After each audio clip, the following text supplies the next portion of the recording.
মোবারক আলী সাহেব, আমি যা বলে দিতেছি আপনার হাত ধরেন। বলেন বিসমিল্লাহির রহমানির রহিম। বিসমিল্লাহির রহমানির রহিম। উপস্থিত সাক্ষীগণের মোকাবেলায় আপনি আমার কথাটা বলেন। হ্যাঁ, আমার কথাটা আপনি বলেন, আমি যেটা বলেন। উপস্থিত সাক্ষীগণের মোকাবেলায় 4 লক্ষ টাকা দেন ধার্য করিয়া 1 লক্ষ টাকা হাতে নগদ মজুরি পাইয়া হাজিরা উদ্দেশ্যে আমার ওকালতিতে গাজীপুর জেলা কালিয়াকৈর উপজেলার মৌচাক নিবাসী মোহাম্মদ অলিউল্লাহ সাহেবের কন্যা মোসাম্মদ আয়েশা সিদ্দিকাকে আপনার হাতে সতর্ক করে আপনি যদি প্রত্যাব রাজি থাকেন তবে জামাই সাহেব বলেন আলহামদুলিল্লাহ। জামাই সাহেব বলেন আরেকবার। আচ্ছা, সবাই শুনছেন তো না? বিসমিল্লাহির রহমানির রহিম।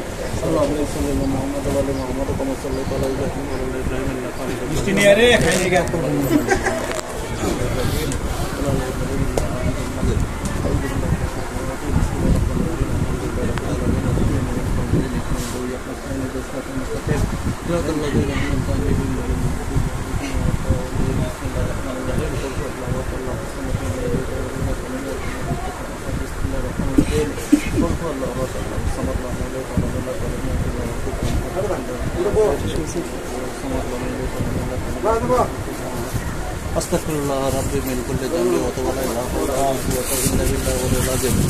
শোনেন, এখন থেকে এই মুহূর্ত থেকে মোহাম্মদ মিরাজ হোসেন সাহেব এবং মোহাম্মদ আয়েশা সিদ্দিক আপনাকে আপনারা স্বামী স্ত্রীর সামাজিকভাবে স্বীকৃতিপ্রাপ্ত। এখন থেকে মোহাম্মদ মিরাজ হোসেন সাহেব আপনার দায়িত্বগুলো আপনার স্ত্রীকে আপনি পর্দায় রাখবেন, নামাজ কালাম পড়াবেন, নিজে নামাজ কালাম করবেন, ভদ্রচিত আকারে খোরাকে দেবেন, কখনো মার্কেট করবেন না, গালিগালাজ করবেন না, ইসলামী যতগুলো বিধিনিষেধ আছে সবগুলো মেনে চলবেন। আর এখানে উল্লেখযোগ্য এই 4 লক্ষ টাকা মোহনার মধ্যে গহনা বাবদ 1 লক্ষ টাকা বাদে আর যে 3 লক্ষ টাকা থাকবে, 3 লক্ষ টাকা আপনার কোনো থাকবে, যতদিনে পারবেন যেভাবে পারবেন টাকাটা পরিশোধ করে দেবেন।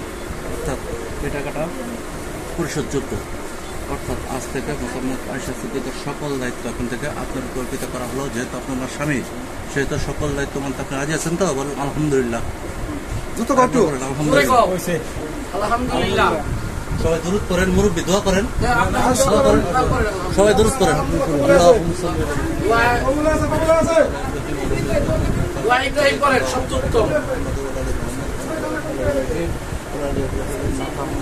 সকলে দোয়া করেন। আল্লাহ